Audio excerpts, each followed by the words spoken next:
Voy a grabar ahora. ¿Ven bien la presentación? ¿Sí? Bueno, Sí, en esto estábamos, en cómo se vacía el hilio en el ciego de acuerdo a la actividad motora.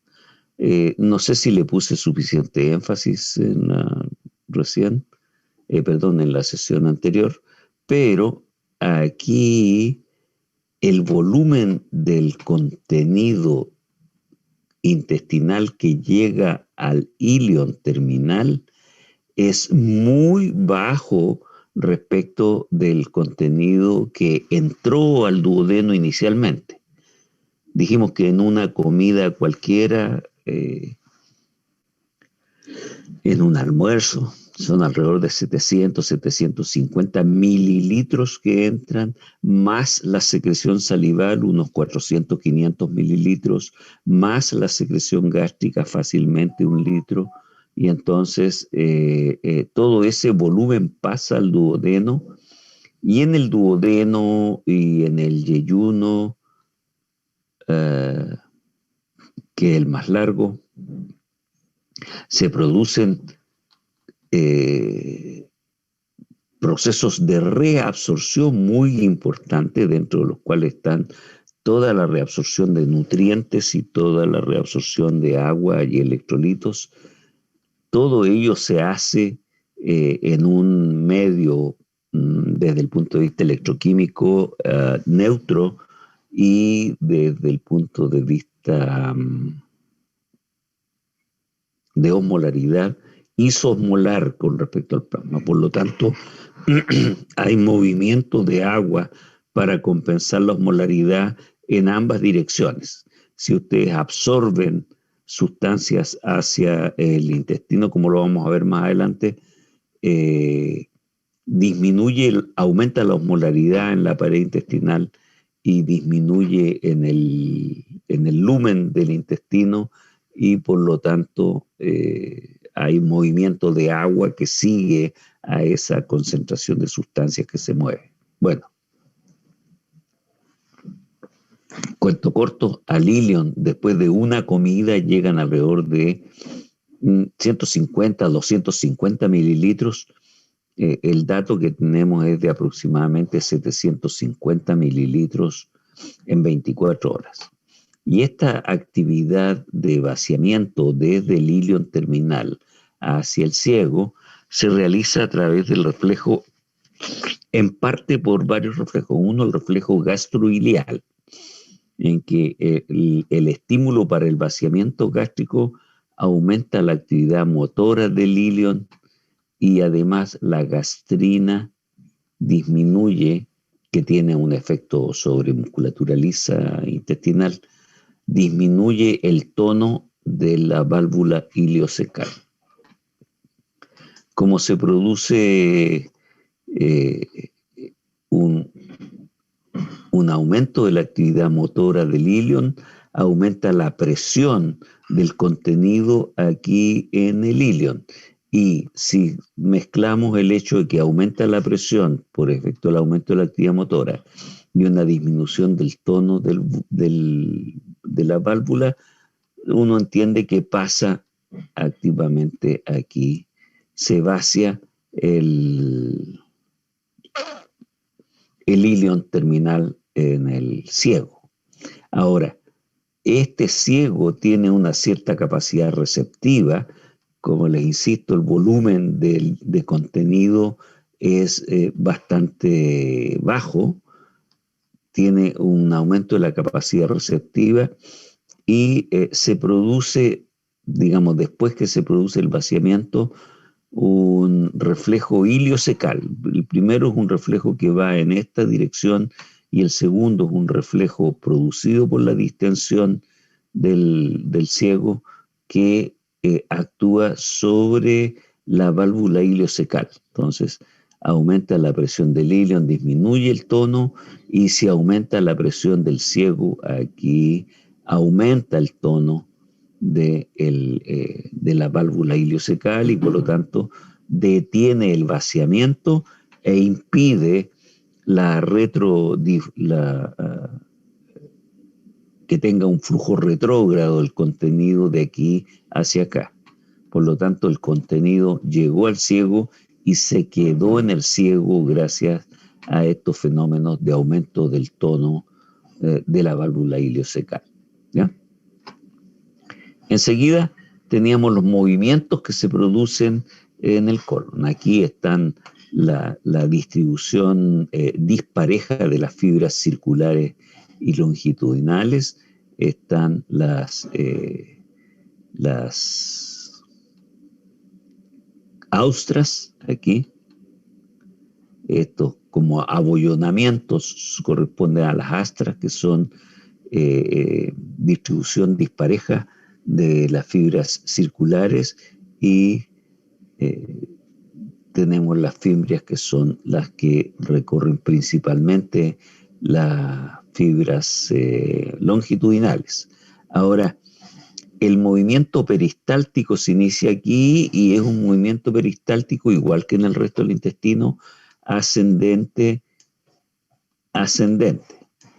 Ahora, como este contenido inicialmente aquí es fundamentalmente líquido y uno está, la mayor parte de las veces, este proceso la realiza en posición vertical, sea que están ustedes de pie o que están sentados, el contenido se mueve en esta dirección, termina la contracción por aquí, pero el contenido líquido se desplaza de nuevo en esta dirección y sube y se desplaza de nuevo, retrocede hasta el ciego, y en todo ese trayecto se produce en la pared reabsorción de agua y sodio principalmente.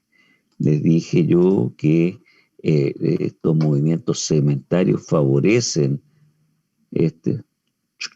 para arriba, favorecen la absorción de agua y iones, de manera tal que el volumen cambia.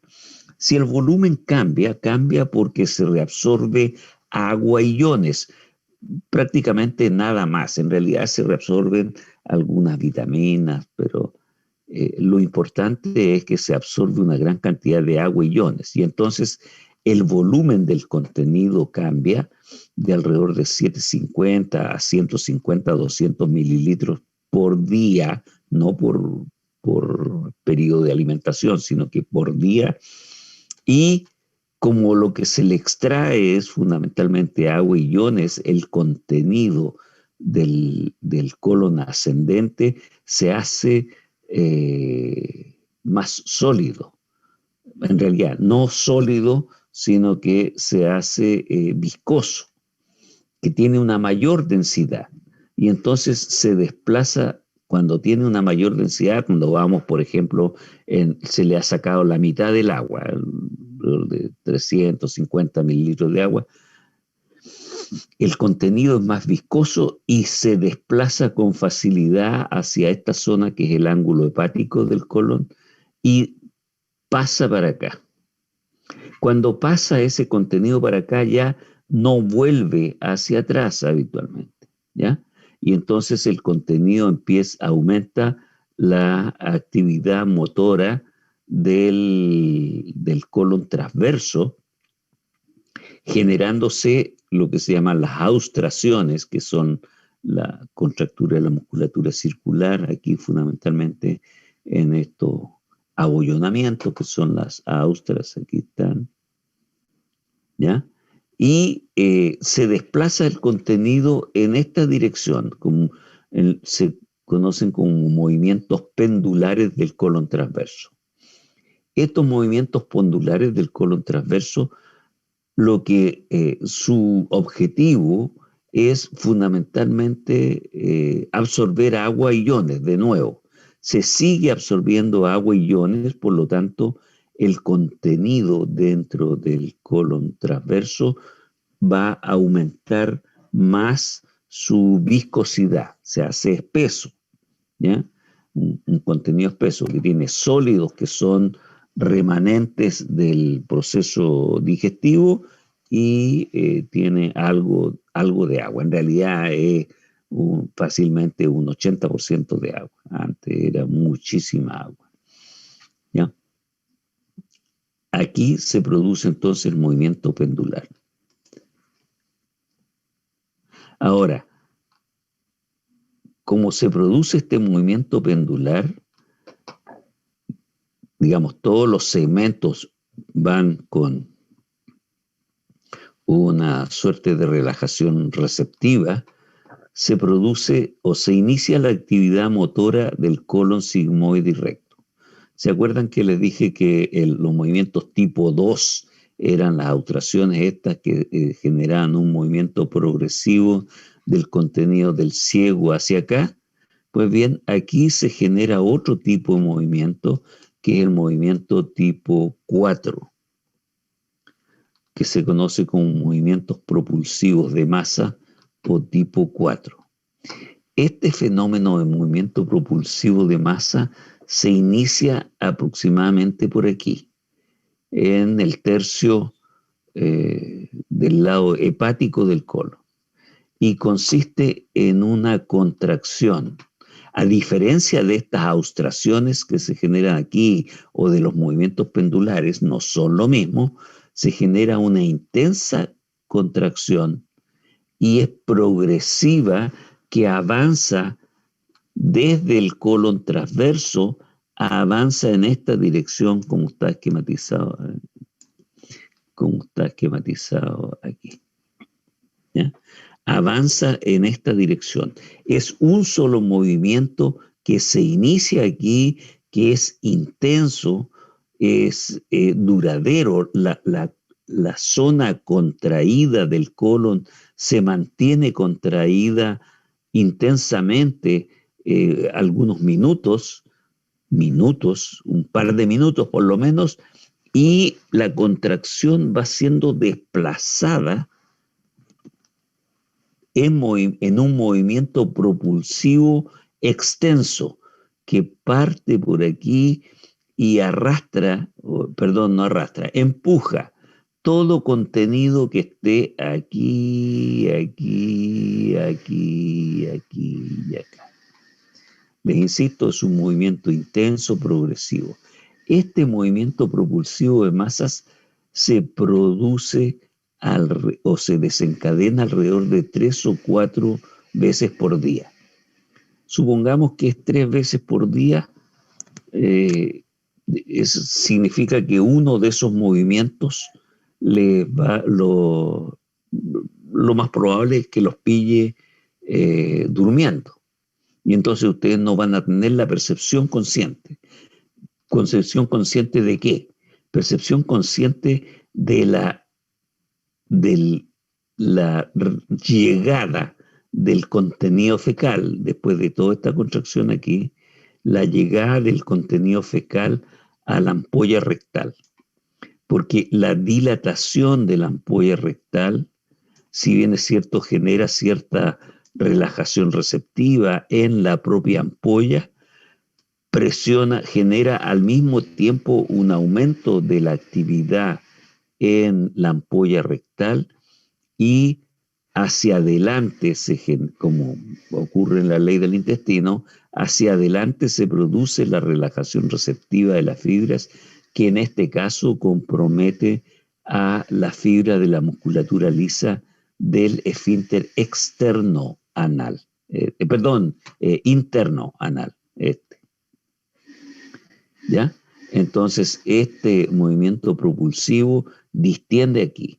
La característica que tiene esto es que esta relajación, la dilatación de la ampolla rectal, ustedes tienen llegada por vía nerviosa eferente a la zona medular donde se generan los reflejos y hacia la zona cortical, porque tienen percepción consciente de la dilatación.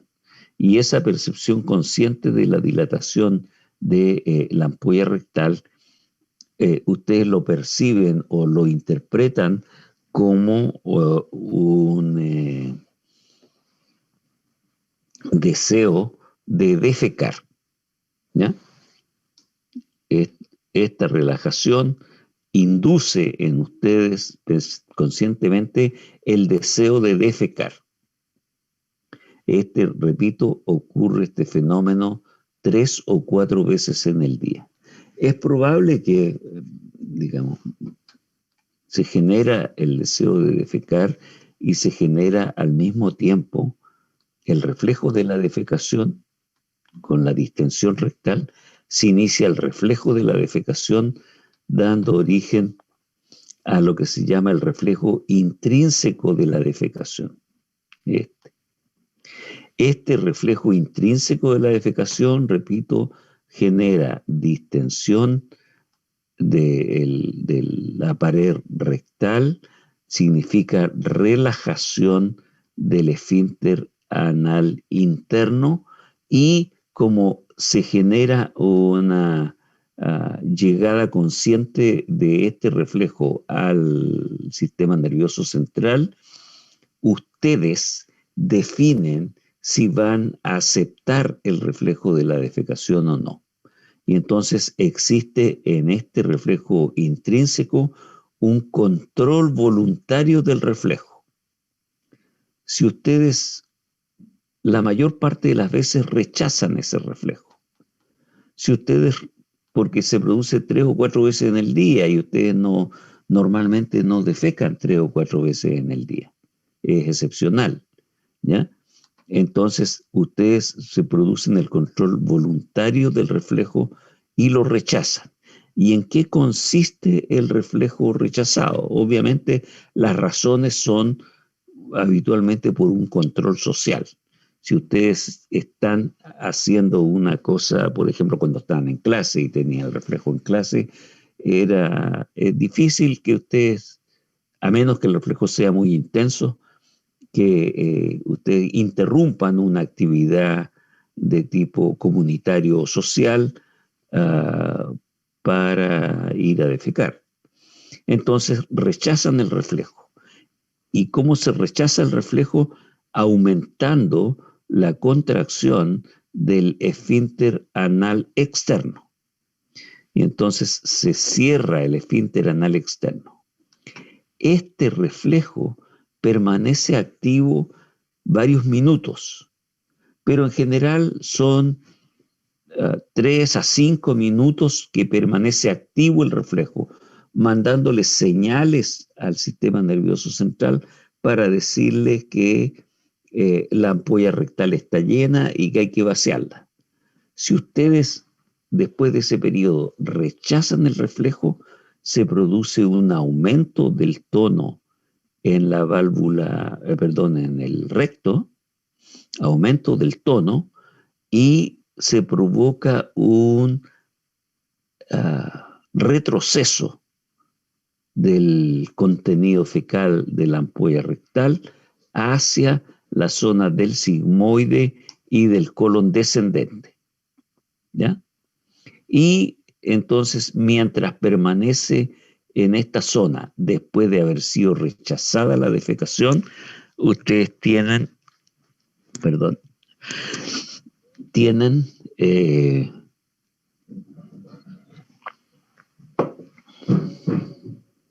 ausencia del reflejo de la defecación, y este contenido sigue siendo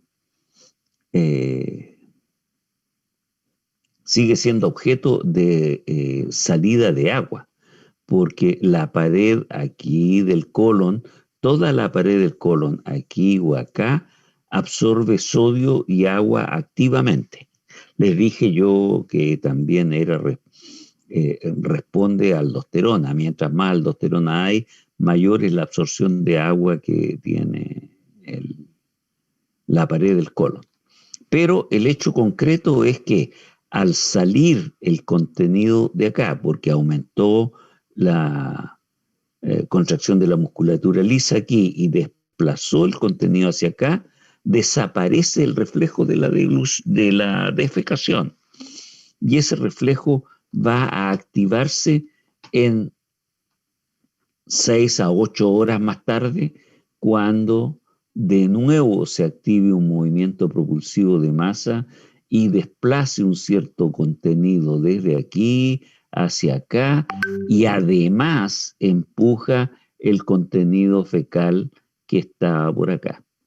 y por lo tanto el contenido fecal que llega aquí en un segundo o tercer movimiento propulsivo de masa es un contenido fecal que tiene esta porción que era la que había sido rechazada en su vaciamiento anteriormente, más una cantidad nueva de contenido fecal.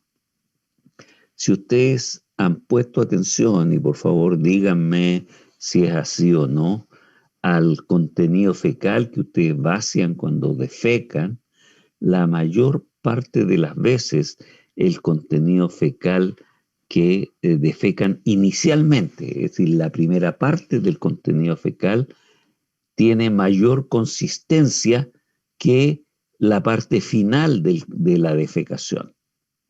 Y eso se debe a... ¿es así o no es así? A ver, Agustín, Benjamín, Rayén, que están aquí a la mano. Específicamente en eso no me había dado cuenta, doctor, pero me Ponga voy a fijar atención, más la próxima vez. ya. Entonces pongan atención la próxima vez que defequen, porque ustedes, sin tener que estarlo mirando, ustedes se dan cuenta de cuál es el grado de consistencia o dureza que tiene la defecación en algún momento. Y pongan atención a si es pareja la consistencia en toda la defecación, desde el comienzo hasta el final, o si al comienzo es mayor la consistencia que acá. ¿Ya? Normalmente, yo les anticipo que es habitualmente la parte inicial del contenido fecal es esta mayor que la parte final. ¿Por qué? Porque la parte final es la que va empujando, por decirlo así, heces frescas que están recién saliendo del colon transverso y que llegan aquí. En cambio, la parte inicial son las heces que, habiendo llegado anteriormente a esta zona, fueron desplazadas en sentido retrógrado y se les sacó más agua durante varias horas. Y entonces, si se le saca más agua, obviamente tiene menor contenido de agua y mayor consistencia el bolo fecal. ¿Sí? Ya, ese es el reflejo intrínseco de la defecación cuando es rechazado, ¿ya? Pero ustedes tienen la opción de aceptar el reflejo de la defecación y, de acuerdo a nuestras costumbres culturales, esa aceptación tiene que hacerse en un lugar apropiado, salvo situaciones de emergencia o situaciones en que no hay lugar adecuado para eso en algún momento.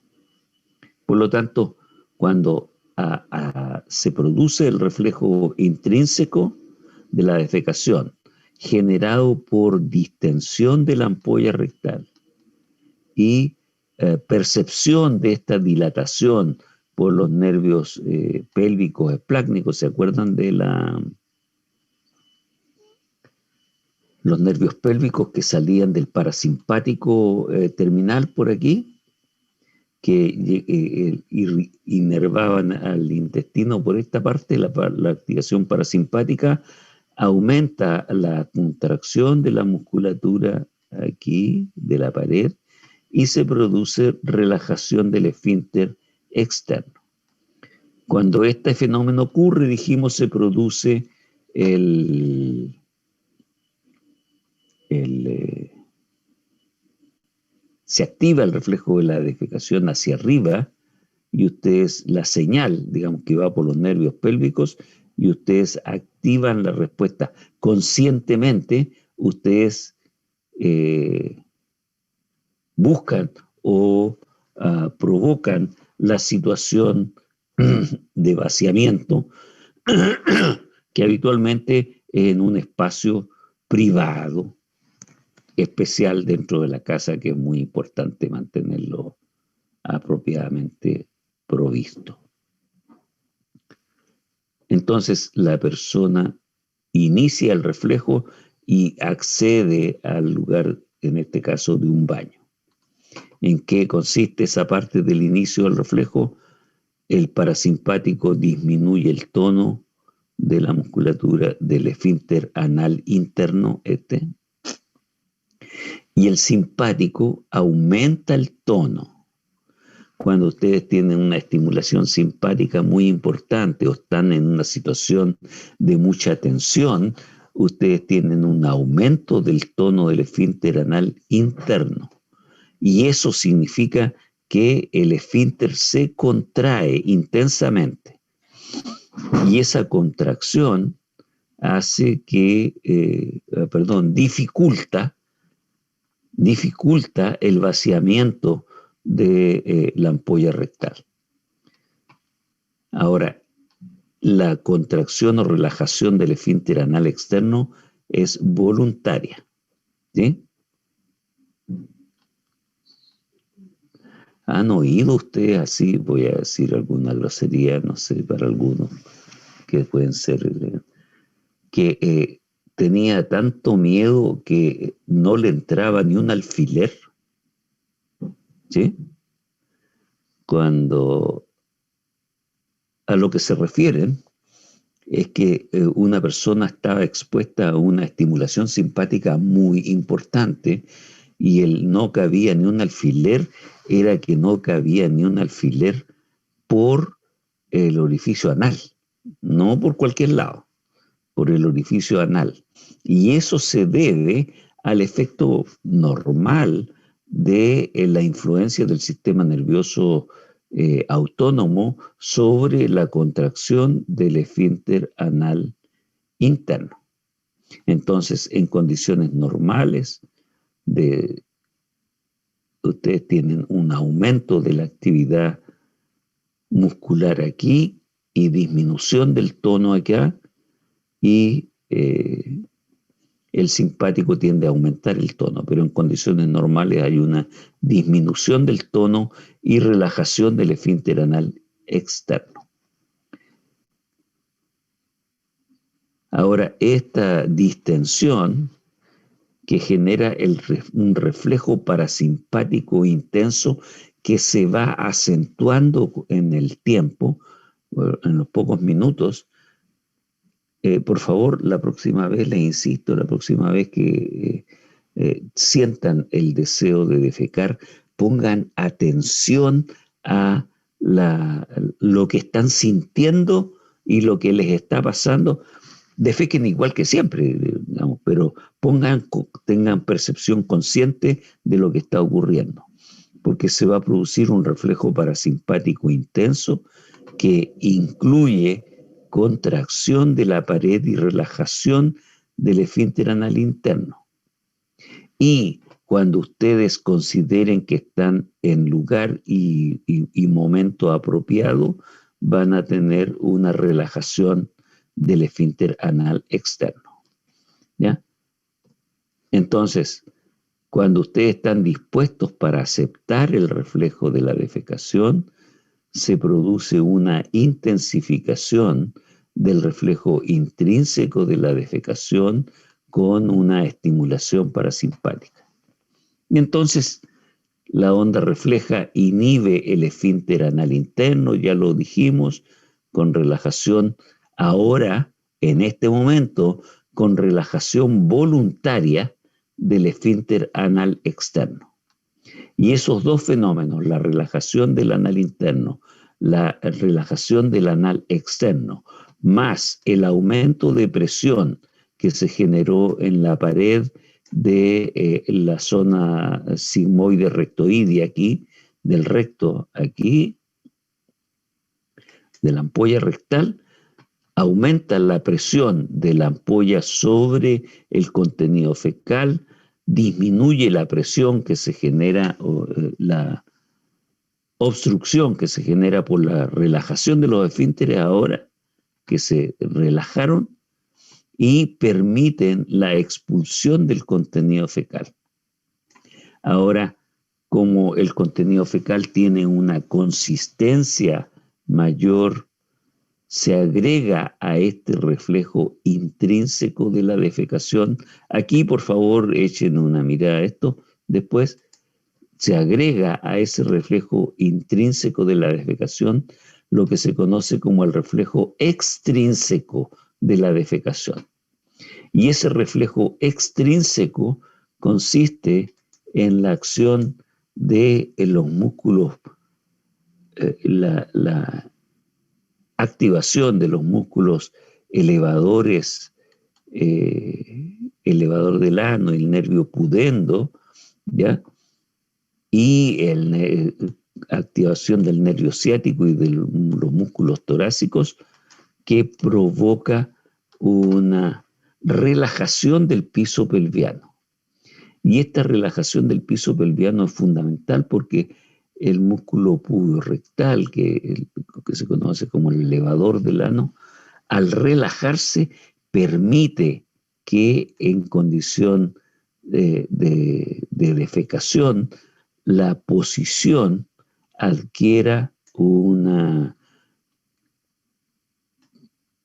en condición normal de contracción, esta zona, aquí están los músculos de la pelvis, forma parte de los músculos de la pelvis, genera una angulación y entonces el esfínter anal no solamente está contraído, sino que además está angulado y con eso se dificulta también, forma una especie de pinza y se dificulta el vaciamiento del contenido. En cambio, cuando ustedes generan el reflejo intrínseco, generan una relajación del piso pelviano y por lo tanto no tienen contracción alrededor de la zona del ano, no tienen esta relajación.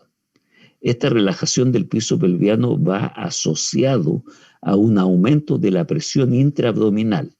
Cuando ustedes defecan, normalmente aumentan la presión intraabdominal, contraen los músculos del abdomen. Eso es parte de lo que se llama el reflejo extrínseco de la defecación en una situación normal, pero además adoptan una posición inclinada entre, las referencias son el fémur y la columna vertebral. Normalmente ustedes caminan contra el fémur y la columna vertebral en posición vertical.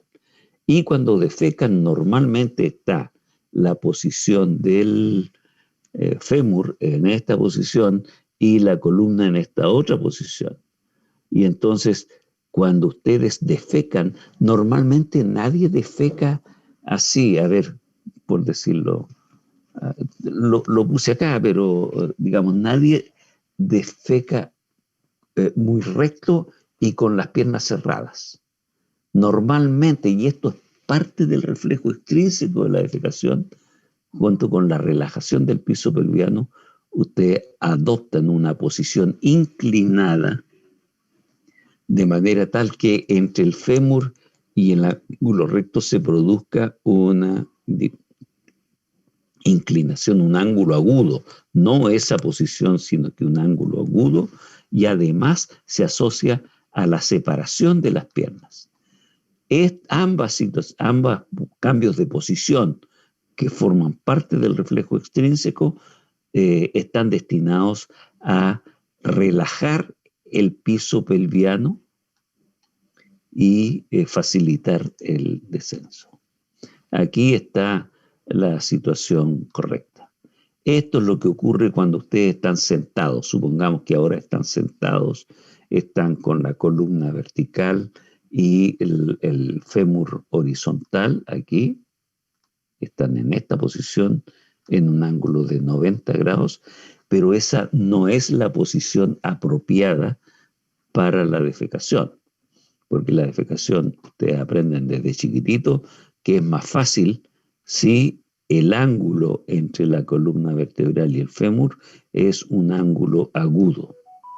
Y aquí se coloca otro, para enfatizar esta posición, se coloca un piso acá para hacerlo más agudo todavía. Pero normalmente las personas lo que hacen es se inclinan de manera tal de generar el ángulo agudo que permite la relajación de los músculos del piso pelviano y facilita la relajación del esfínter anal. Esa posición es la que genera una relajación mejor.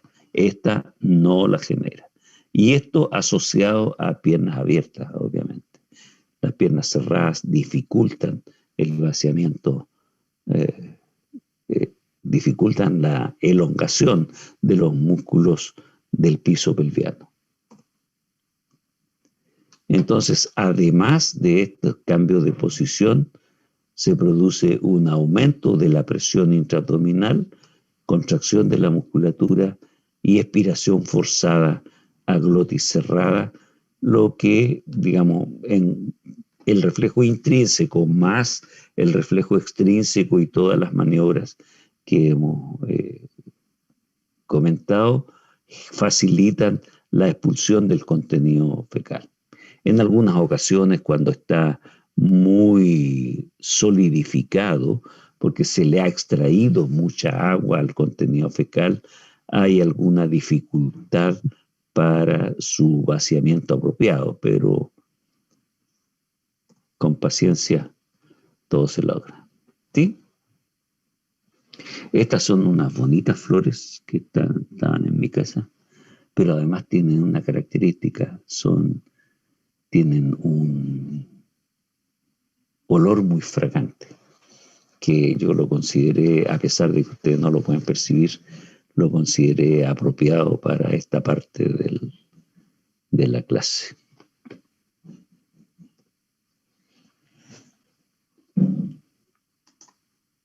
¿Estamos? ¿Está claro?